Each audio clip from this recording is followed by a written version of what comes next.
No es fácil recordar con precisión cuántas manifestaciones populares en los últimos 50 años han recorrido calles y avenidas de nuestra capital hasta llegar a la Asamblea Legislativa.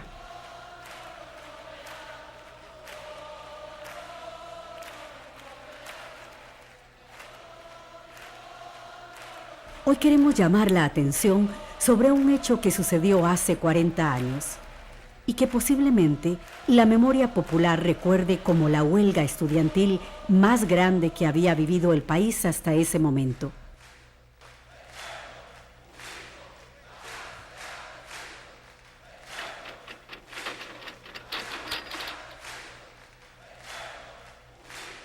Según los periódicos de la época, más de 70.000 personas procedentes de todos los rincones y sectores del país quisieron expresar su inconformidad por la firma del contrato ley entre el gobierno de don José Joaquín Trejos Fernández y Alcoa.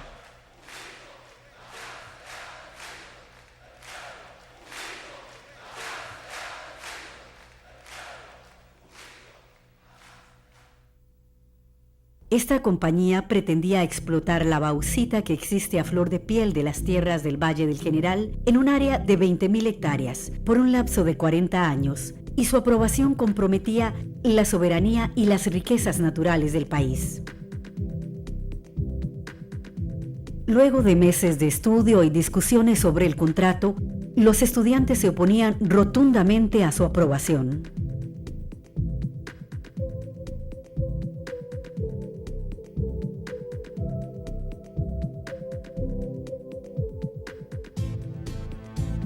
Ese 24 de abril, la protesta alcanzó su punto culminante cuando, al caer la tarde, los diputados por mayoría ratificaron y aprobaron el contrato ley con Alcoa contra la voluntad del pueblo al que representaban. Y así, lo que había iniciado como una protesta pacífica se transformó en una batalla campal gobernada por piedras, bombas lacrimógenas y detenciones.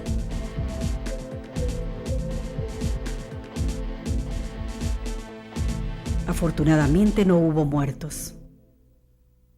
Cuando el contrato de Alcoa se aprueba por los diputados, bueno, comienza el zafarrancho. Los mismos estudiantes que eran la seguridad en las manifestaciones se ponen muy violentos, se rompe esa lógica. Oímos los camiones y empezamos a oír.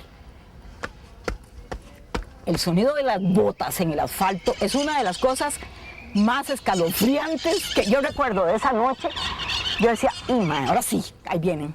El zafarrancho ese que se armó fue, yo lo recuerdo como en cámara lenta, aunque fue un ratito, ¿verdad? La gente se puso furiosa. Los tipos empezaron a acercarse con sus cascos y sus escudos y sus batones, pum, pum, y empezaron a cerrarnos y cerrarnos y no se resistan, dejen de ir, nos van a llevar, nos llevan. La gente empezó a tener mucho miedo de qué iba a pasar y que la policía empezara a disparar. O sea, esa fue una realidad. Nos acusaban que éramos comunistas, agitadores, hippies, de todo, ¿verdad? Los más terribles epítetos.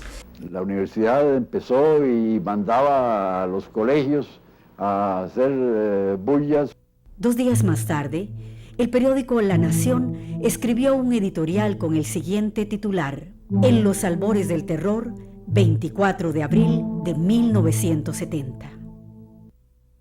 5 profesores universitarios y yo firmamos un manifiesto a La Nación precisamente rebatiendo esa aseveración de que queríamos subvertir la democracia, cuando lo que estábamos simplemente era protestando por un contrato ruinoso y por una ansia de tener mayor participación en las decisiones tan importantes para el destino del país.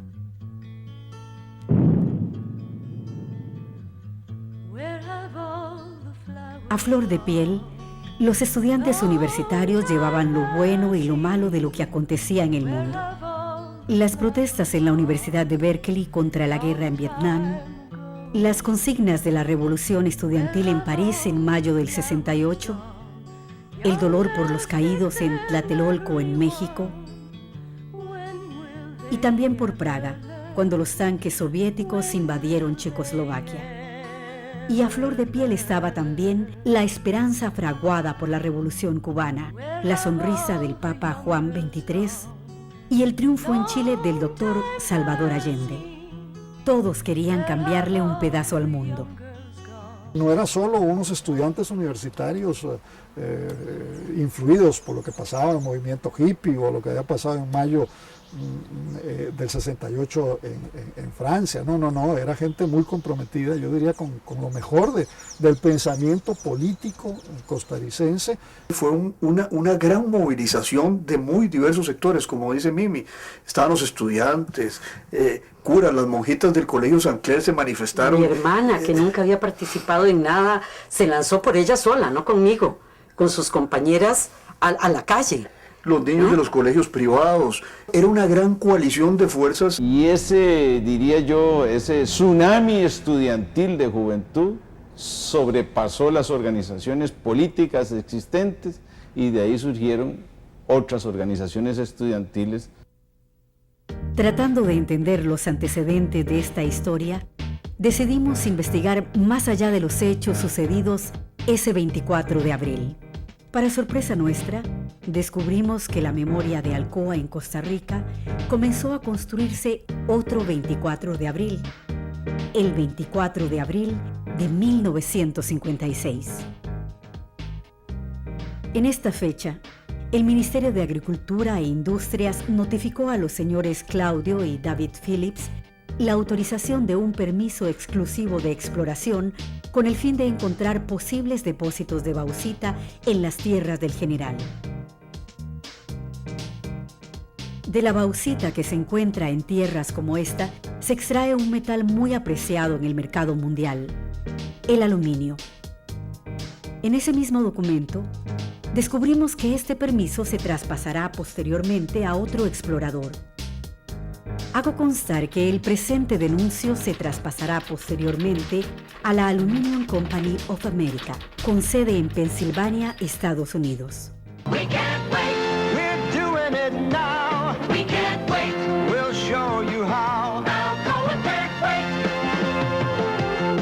Alcoa and aluminum know the way. We can't wait. We're doing it now. We can't wait. We'll show you how. Alcoa can't wait. We can't wait for tomorrow.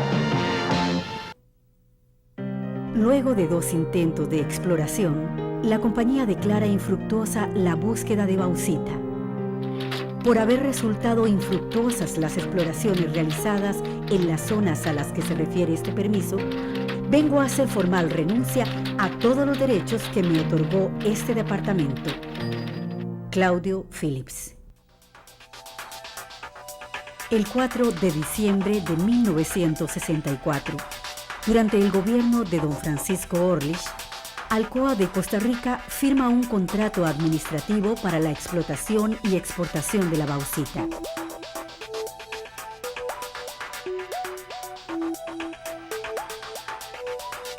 Esta reseña histórica no explica por sí sola cómo logró Alcoa que una búsqueda declarada infructuosa en 2 ocasiones llegara a transformarse tan pronto en un contrato ley. En los archivos de la Asamblea Legislativa encontramos el expediente número 4562, el cual registra en 8 tomos este otro capítulo de la historia de Alcoa. El 19 de diciembre de 1968, el ministro de Industria y Comercio, don Manuel Jiménez de la Guardia, y el señor Robert Overbeck, presidente de Alcoa de Costa Rica, firmaron el contrato ley. Solamente quedaba pendiente su ratificación por parte del Congreso. Pero antes se desató una acalorada y prolongada discusión sobre sus cláusulas más cuestionadas: la soberanía y los daños ambientales. ¿Qué pasaba con los contratos leyes? ¿Qué pasa con Alcoa? Que aprovechando esa mal llamada figura jurídica del contrato ley, el Estado costarricense hacía a un lado todo su ordenamiento jurídico. Claro que el contrato ley se hacía como un contrato privilegiado entre Estado y empresa, con una serie de discriminaciones que probablemente serían cuestionables actualmente en una visión constitucional. Esa figura había permitido, en momentos de poco desarrollo del constitucionalismo y poco desarrollo institucional, que algunas empresas transnacionales forjaran sus enclaves acá, caso de las compañías bananeras, tanto en el Atlántico como en el sur. Pero había una cláusula, que era que cualquier conflicto se resolvía en un tribunal en los Estados Unidos. Y todos aquellos que nos oponíamos a esta contratación señalábamos que era una pérdida de soberanía. Lo veíamos como un sometimiento de nuestros representantes ante un factor externo, ante una compañía externa que negociaba, pero que en esa negociación nos imponía condiciones. Eso significaba que toda la capacidad de jurisdiccional del Estado renunciaba y cedía frente a una transnacional para ir a un tribunal ajeno en el exterior a resolver el conflicto, lo cual significaba una renuncia a la soberanía. En el mismo expediente se encuentra una interesante referencia al ambiente. El Directorio Legislativo solicita a la Comisión Permanente de Gobierno y Administración un dictamen sobre el impacto que tendría la explotación de la bauxita en la zona del Valle del General. Parte de la investigación debía realizarse en las zonas de explotación de la bauxita en Jamaica. A raíz de la visita de los investigadores en el país caribeño, se acrecentó la polarización en el interior de la Asamblea. Recuerdo que una de las grandes preocupaciones fue la reconstitución de los terrenos después de extraída la bauxita. Habíamos visto fotografías del sur de los Estados Unidos, donde de la explotación de bauxita se dejaba la tierra llena de huecos. En Jamaica vimos algo diferente, vimos la reconstitución de suelos, y entonces fuimos especialmente exigentes en esa materia. Uno de los temas de más discusión fue la reconstrucción del suelo, que ya era un fenómeno de preocupación ecológica, que la gente decía, bueno, y cuando se hagan los huecos, cuando se destruya todo aquello que significa la operación de cielo abierto, ¿qué es lo que va a quedar? Entonces fuimos a Jamaica a ver qué era lo que había quedado y cómo quedaban las cosas allí. Y trajimos una referencia sobre eso que hacía evidente el daño y la destrucción como una condición que no tenía precio. Nosotros éramos oposición con mayoría de la Asamblea, pero había 5 compañeros que estaban en oposición cerrada, totalmente cerrada. Alcoa pretendía que fuera un contrato ley, ¿verdad? Y que no pudiera ser variado sino solo como una reforma constitucional. Y en eso desde luego había un grupo que no estábamos de acuerdo, ¿verdad? Éramos oposición y con mayoría, oposición de lujo. Y a mí me tocó negociar con compañeros nuestros los votos para que pasaran muchos proyectos. Uno fue Alcoa. Cuando tiraban línea, lo que se llama la línea de fracción, ¿verdad? Que pasaban y decían, ponían a uno para que fuera diciendo cómo votaban, si sí o si no, ¿verdad? El que daba las órdenes era Fernando Bolio, y le hablaba a un tal Pepe Vega, que era secretario o algo así, y cuando llegaba, digo, al decirle a Fernando Bolio que la línea llega hasta aquí, que yo sigo mi línea, que a mí no me tiene que dar línea porque yo la vivo. Dentro de Liberación Nacional había una fractura que se veía en el Congreso. Una buena parte de los diputados, Liberación Nacional estaba en la oposición en el gobierno. Entonces, los diputados de José Joaquín Trejos claramente estaban a favor de la negociación del contrato ley de Alcoa, y un buen grupo de diputados de Liberación habían asumido esa posición, pero otro buen grupo había dicho que no. Bueno, a mí me parece que don Pepe se dio cuenta que eso tenía mucha oposición y que teníamos razón los que decíamos que lo que quería asegurarse Alcoa era tener la reserva y tener las tierras como una reserva. Siempre consideré, siempre estoy informado que don Pepe siempre apoyó el contrato de Alcoa. Don Pepe quiso aparentar siempre que apoyaba a Alcoa, pero en el fondo don Pepe no apoyaba a Alcoa. Fíjese que don Pepe era íntimo amigo y influenciable por el padre Núñez, padre Benjamín Núñez. Y Benjamín Núñez estuvo contra Alcoa, ¿verdad? Un día me llamó don Pepe y dice, mire, deje de atacar tan fuertemente a José Joaquín. Es un buen hombre, está haciendo lo que cree que debe ser para Costa Rica, apoyémoslo. Pero desgraciadamente don Pepe, desde España, desde Europa, le manda a decir a don José Joaquín Trejos, presidente saliente, ya en los últimos 2 meses de su administración, que él apoya el contrato ley. Entonces eso tiene una doble consecuencia. Dentro de la Asamblea Legislativa se reduce el número de diputados de Liberación Nacional, que es contrario al Alcoa, ¿verdad? Porque ya enfrentarse a don Pepe iniciando gobierno era muy difícil. Y se aprobó una cantidad enorme de leyes en ese año. Yo atribuyo, aunque parezca una jactancia, ese cambio de actitud de la Asamblea Legislativa a que se dieron cuenta de que el gobierno contaba con un apoyo popular muy considerable. En el momento que don Pepe da su apoyo, nosotros sentimos que la lucha contra Alcoa se vuelve cuesta arriba, y la única forma que tenemos de combatirla es intensificando nuestros esfuerzos desde la Universidad de Costa Rica para lograr todavía una mucha mayor masiva presencia en las calles.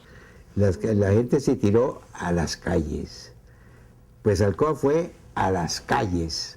Toda la gente a las calles, y Alcoa se posesionó de las calles, los muchachos se posesionaron de las calles, el gobierno era el gobierno, ¿verdad? Paralelamente, el movimiento contra Alcoa fuera de la Asamblea también cobraba fuerza. Y los estudiantes y los profesores se lanzaron a estudiar el contrato, conocían hasta las comas, ¿verdad?, de la contratación con Alcoa, se discutió en todas las asambleas generales de estudiantes, ¿verdad? Y Luis Garita, que era entonces el presidente, fue el que llevó la batuta de todo ese proceso. Como representante de derecho en el Consejo Estudiantil, estaba a cargo de una secretaría muy importante en la Federación, que era la Secretaría de Asuntos Nacionales, que fue la que, digamos así, asumió el tema que ya tenía varios años de discutirse. Para evitar especulaciones y para hacer un proceso riguroso, lo que hicimos fue organizar una serie de talleres, primero entre nosotros, los miembros de la comisión, y luego organizamos un gran taller nacional para analizar 3 aspectos, con 3 énfasis. Uno era el tema constitucional de los contratos ley, el otro el tema del contrato propiamente con Alcoa, y el tercero era ver las consecuencias concretas y reales que iba a tener la puesta en práctica de ese contrato. Cuando ya vino la votación del contrato, ya nosotros sabíamos y conocíamos todas las dimensiones negativas de ese contrato con Alcoa, y la gente manejaba muchas veces mejor que los diputados, los estudiantes, los términos de la contratación con Alcoa. Y había un comité también de enlace entre la Federación de Estudiantes y los estudiantes en general y diputados y líderes de partidos. Fui varias veces a la universidad a dar charlas sobre lo que significaba Alcoa. Hasta tengo un decálogo que se titula así: ¿qué significa Alcoa? En todo caso, hubo entonces un acercamiento entre diputados, políticos o líderes de partidos políticos, líderes de la juventud de los partidos políticos, asociaciones estudiantiles de secundaria y por supuesto la Federación de Estudiantes de la Universidad de Costa Rica, que, digamos, tomó un papel de liderazgo importante. Yo venía de un grupo muy importante, que era la Juventud Universitaria Católica, que había estado, ya yo tenía 23 años, yo tenía ya varios años de estar en la U. Ya teníamos tres años o algo así, la gente de la JUC trabajando duramente en las conciencias de todos los compañeros que entraban a la JUC para impregnarlos de ese espíritu posconciliar que además estaba reforzado por la encíclica de Juan XXIII y Populorum Progressio, el progreso de los pueblos. El movimiento patriótico 11 de abril es una pequeña organización que surge en el seno de la Asociación de Estudios Generales, precisamente para organizar esta lucha. Hay otros antecedentes importantes, porque esto viene desde 1969, y no precisamente se inicia ahí. Entonces este movimiento que era en honor a Juan Santamaría, a Juan Rafael Mora, nosotros lo pudimos encaminar a una lucha patriótica totalmente.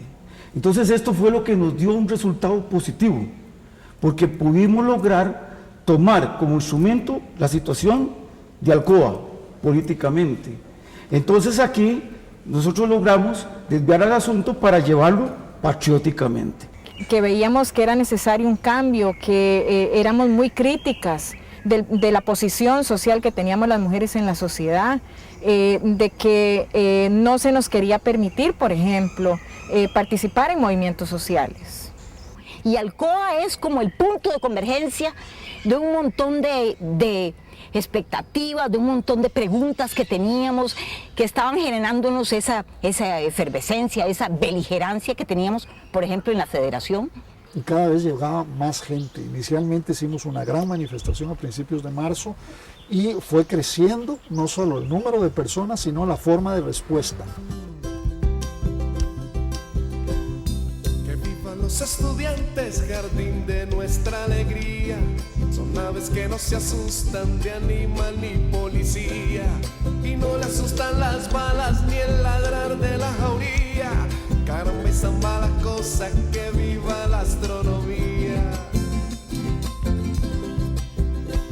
Me gustan los estudiantes que rugen como los vientos, cuando le meten al oído sotanas y regimientos.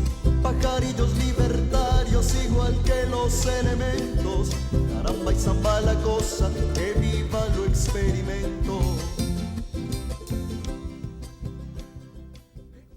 La Asociación de Estudios Generales pidió una cuota a los estudiantes que se iban a matricular para el curso de 1970.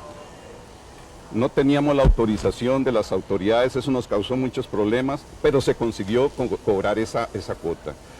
Empezamos a financiar el gran costo de llevar mensajes, pagar carros rentados, equipos de sonido, papelería, y llegar a todos los rincones del país, a todos los colegios, los grandes colegios públicos, pero también los colegios privados, donde estudiaban los hijos de los grandes ministros y dignatarios de este país. A nivel de nuestras familias no era muy bien visto, ¿verdad? Porque había preocupación, ¿verdad?, en ciertos sectores de que se estuvieran formando mujeres comunistas. Era un poco lo que se le planteaba a uno en esos momentos. Ya para acercarse el 24 de abril se nos habían acabado esos recursos y no teníamos más.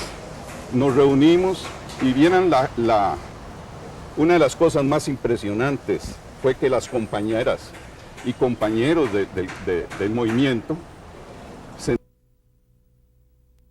forma redonda aquí, se quitaban los anillos de oro, las cadenas, todo, y iba a una bolsa que se llevó a vender, a empeñar, y de ahí salió los últimos recursos que faltaban. El pan nuestro de cada día era leer y poner en práctica. Hacíamos un periódico en 24 horas y en 8 horas lo distribuíamos 12,000 ejemplares en las fábricas, en los barrios y en la universidad. Organización, mística, solidaridad y espontaneidad caracterizaron aquella gesta estudiantil. La incorporación de la radio universitaria fue una herramienta que vino a fortalecer la construcción de este gran movimiento popular. El Consejo Universitario apoyó en pleno y se sumó a la lucha. Nos dieron la radio universitaria y la tomamos por varios días y era un foco de insurgencia estudiantil la radio universitaria. Pero invitamos a Víctor Brenes, el ministro de Educación del Trejos, y participó todo dentro de una gran tranquilidad. Era muy importante poder participar en la radio universitaria, pero después del COA, sí, la toma de Radio Universidad, sentíamos en ese momento que era la única manera de llegarle a la comunidad nacional y a la comunidad estudiantil. Periódicamente se daban análisis, comentarios, discusiones, se entrevistaban líderes estudiantiles de secundaria, etcétera, y bueno, y fue por varios días. Ya no recuerdo muy bien cuántos días estuvo la radio.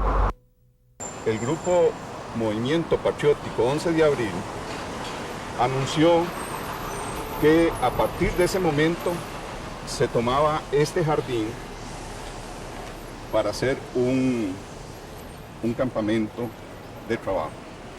Y entonces había lo que ahora son vigilias. Antes era de estar ahí, ¿verdad? Cantando, pegando gritos y todo, haciendo un piquete. Y era un piquete de un montón de gente en la asamblea. Entonces yo recuerdo que yo llegué tarde, ya estaba toda la gente sentada, estaban llenas, todas las gradas, y mucha gente había. Tanto que yo recuerdo cuando yo llegué se oía la gente cantando. Entonces yo llegué, yo era como la responsable, a mí me tocaba como todas esas coordinar eso. Entonces yo llegué y empezamos a cantar la patriótica. Y estábamos cantando cuando de pronto oímos los camiones de la policía. Nosotros sí estábamos seguros de que íbamos a tener, por eso sí sabíamos que nos iban a poner gases el 24, porque oímos los camiones del grandes donde se bajaban los policías. Sabíamos que el contrato se aprobaba. ¿Por qué? Porque Villanueva Badilla, Carazo y los otros diputados, poquitos que estaban en contra del contrato, estaban dentro de la Asamblea y sabía cómo se comportaba ese cuerpo legislativo.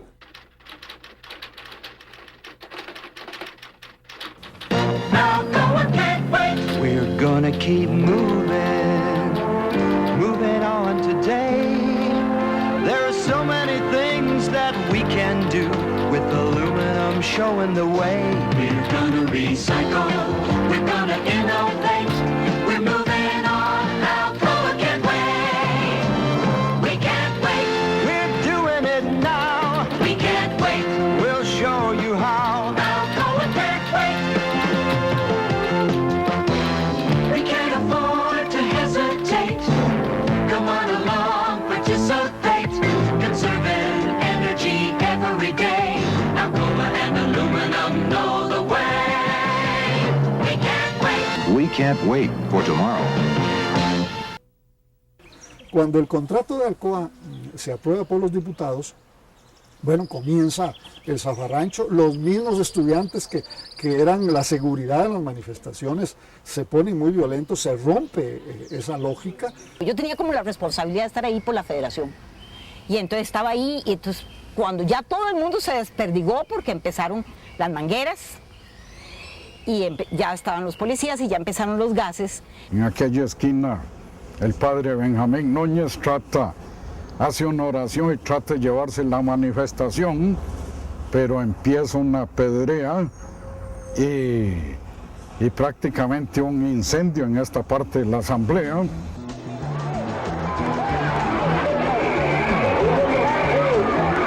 You know the day destroys the night. Night divides the day. Try to run, try to hide. A mí me tocó, mientras estaba el jolgorio ahí abajo, escabullirme por el Parque Nacional y llevar el libro de decretos con el decreto de la Casa Presidencial.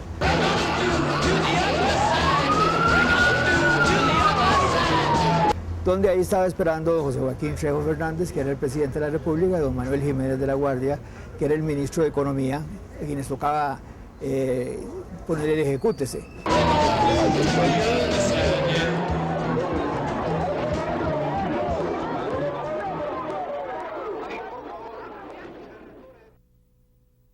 Inmediatamente después, don José Joaquín me dio orden de que cogiera un jeep que había enfrente de la presidencia y lo llevara a la imprenta nacional para efecto de que saliera en un alcance. Y de veras, en la imprenta nacional estaban esperando los empleados para empezar a tirar el decreto que salió en un alcance a la Gaceta ese mismo día. Las llamas, los carros volcados, los gritos de la gente, chiquillos que se perdían, que corrían, ¿verdad? Que andaban buscando a sus profesoras y profesores. Íbamos corriendo todos, o sea, los muchachos que iban adelante dándole muy duro y nosotros que íbamos detrásito de ellos y todo, y después la gente que estaba mirándonos y estaba como aquí, ¿verdad? Sin calladitos porque eran los policías. La gente empezó a tener mucho miedo de qué iba a pasar y que la policía empezara a disparar, o sea, esa fue una realidad. Las botas de los pacos atrás eran para hasta que resonaban y yo andaba con trenzas. Yo tenía el pelo muy largo y yo sentía que me iban a agarrar de una trenza. Y habían como 300 detenidos en las cárceles, lo digo. Entré y saqué, ya no me acuerdo cuántos, que pude sacar de las cárceles. A otros me dijeron, no se puede. Esos están a segunda orden porque la cosa está muy fea con ellos. Esta fotografía, de ello, como ven, le tengo cariño, a pesar de que eran circunstancias muy difíciles. Quizá la primera vez que me tomaban preso sin causa justificada, porque yo era un estudiante ingresando a la universidad y alguien, que recuerdo muy bien su nombre, ya fallecido, don León Cortés, hijo de Tuta Cortés, que había sido amigo de mi padre, como decimos en la jerga coloquial, me sapió y dijo, ese salón, llévenselo. Después vino como un periodo ahí como de calma, ¿verdad? Pero sí, San José tenía un aspecto, digamos, dantesco, ¿verdad? Al que no estábamos acostumbrados. Y nosotros en nuestra efervescencia de juventud, en nuestra utopía de creer que esa lucha la íbamos a ganar, estábamos convencidos de que a pesar de todo, el país no iba a permitir que Alcoa se saliera con la suya. La violencia que se dio el 24 de abril, pues era una manifestación de esas propias de, uno no puede decir cuál es la verdadera razón, la irracionalidad, pero también había habido un cocimiento lento. Bueno, esa era la juventud ingenua de aquel momento, que nacía a una nueva realidad, a una nueva conciencia social y política, y que produjo una de las cosas más bellas. A partir de ahí, gracias a lo que se hizo, se abolieron los contratos leyes. Hoy día la enseñanza es muy grande, pero se nos partió por los mismos problemas del politiquerismo, de la politiquería. Nos rompieron totalmente. Yo creo que por eso el movimiento no siguió. Es decir, porque eran objetivos muy estrechos, muy limitados, se movilizaron fuerzas de descontento, de agravios que había en la sociedad costarricense hasta ese momento, fuerzas de modernidad en contra del tradicionalismo de la iglesia, de las costumbres sexuales, etc. Pero nada más, y por eso la cosa no siguió, ¿verdad? Después de aquellas jornadas patrióticas contra la transnacional, nos interesó saber qué pasó con la implementación del contrato ley. Tras su huella, nos enteramos que al menos el inicio de la exploración sí había tenido lugar. Aquí se comenzó a preparar los terrenos, a examinarlos. ¿Qué porcentaje de aluminio había, verdad? Por eso la propiedad de nosotros, que está muy cerca de acá, tenía un 30% de aluminio. Inclusive algunas tierras las querían comprar. En este lugar llamado Finca Sonador, don Porfirio nos contó su historia cuando palió los caminos durante la exploración de Alcoa.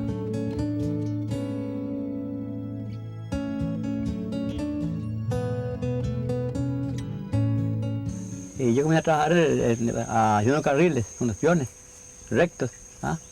Y ahí van a estar ya viendo los ingenieros de nosotros más adelante, haciendo carriles para todos lados, para sacar el aluminio. Pero no se convinieron.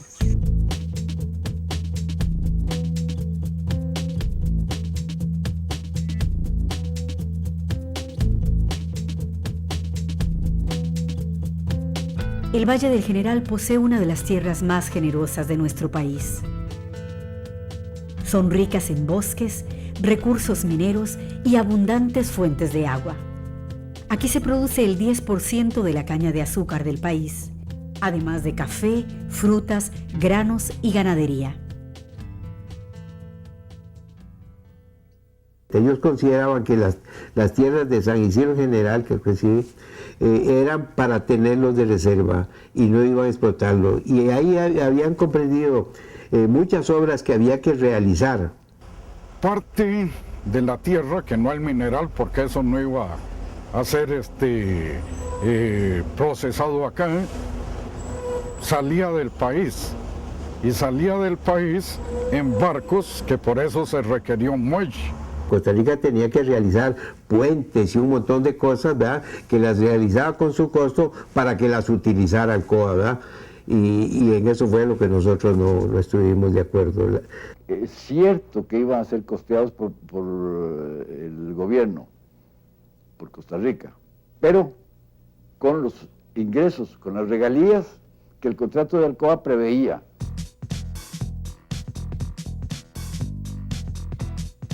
En el Parque Marino Bahía Ballena se iba a construir el muelle donde se embarcaría la bauxita procesada hacia los mercados internacionales. Sin embargo, la operación de Alcoa no se llegó a concretar.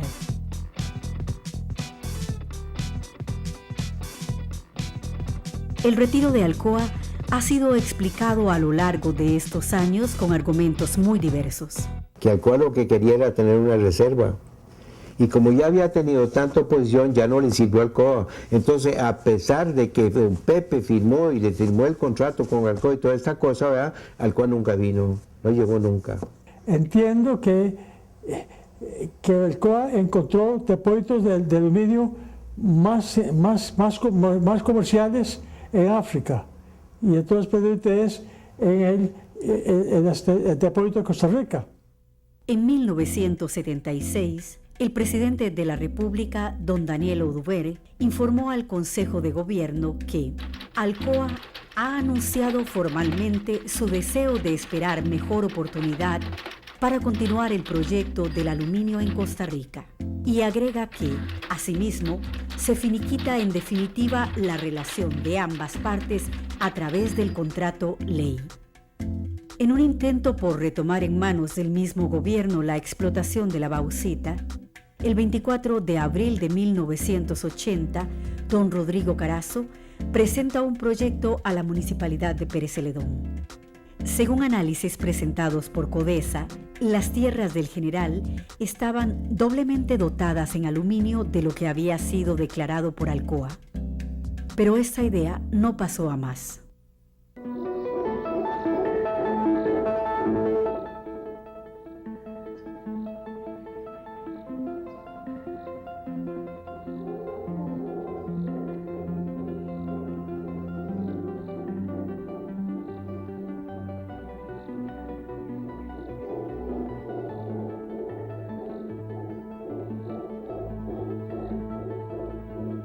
Para el 25 aniversario de la gesta de Alcoa, el programa Bosque Adentro del Canal 13, conducido por la periodista Patricia Sánchez, quiso recordar la dimensión ecológica de esta historia.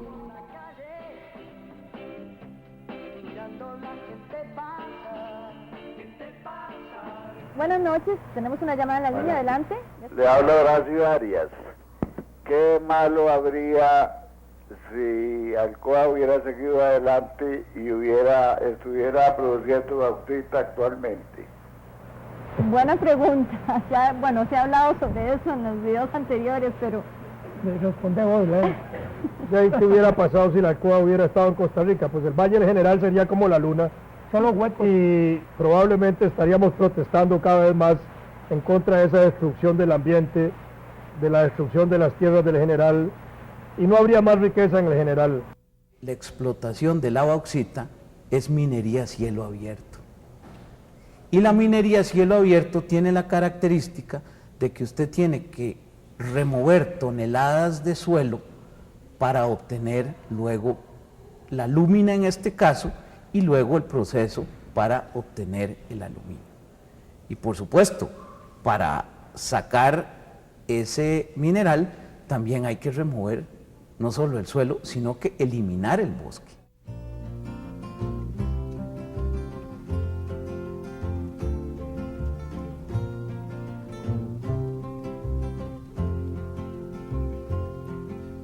How many roads must a man walk down before they call him a man?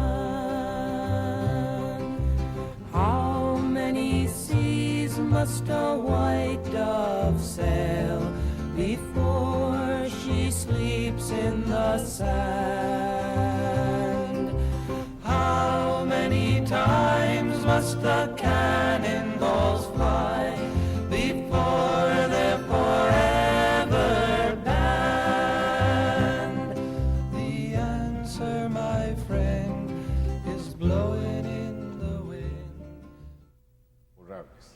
La marca de la lucha contra Alcoa es una marcha en el espíritu, es la pasión de la juventud. De los acontecimientos de Alcoa, creo que todos hemos aprendido bastante. Creo que Alcoa en nuestro medio nos va a dar la fortaleza para poder triunfar desde el punto de vista de una democracia participativa, una defensa de la soberanía, un ecologismo social que va a fortalecer precisamente a este pueblo. Y eso Alcoa nos lo enseñó, eso se me clavó a mí en el corazón y jamás me lo puedo sacar. Si estuviéramos otra vez en ese tiempo, en ese lugar y en esas circunstancias, volvería a ser lo mismo. Y las nuevas generaciones que todavía no conocen, no tienen por qué conocer todo esto, pues que sepan que ese día también es de ustedes y es de todos. Yo siempre he creído en las utopías como posibles. O sea, la utopía como un conjunto de ideas que ayudan a perfeccionar una democracia.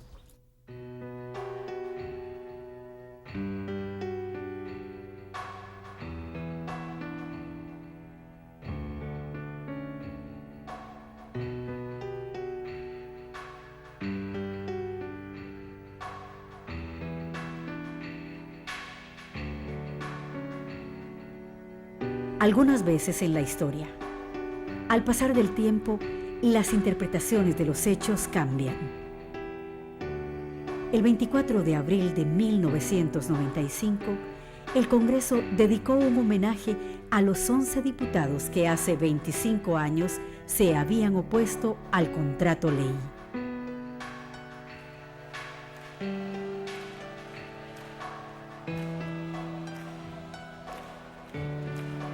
Alcoa es una memoria abierta, porque la historia a veces se encapricha y de nuevo vuelve a repetirse. Por eso, este documental está dedicado a la juventud de ayer, de hoy.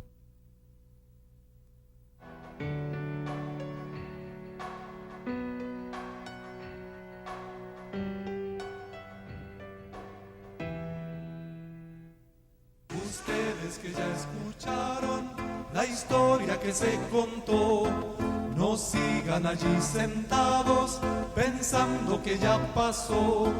No basta solo el recuerdo, el canto no bastará.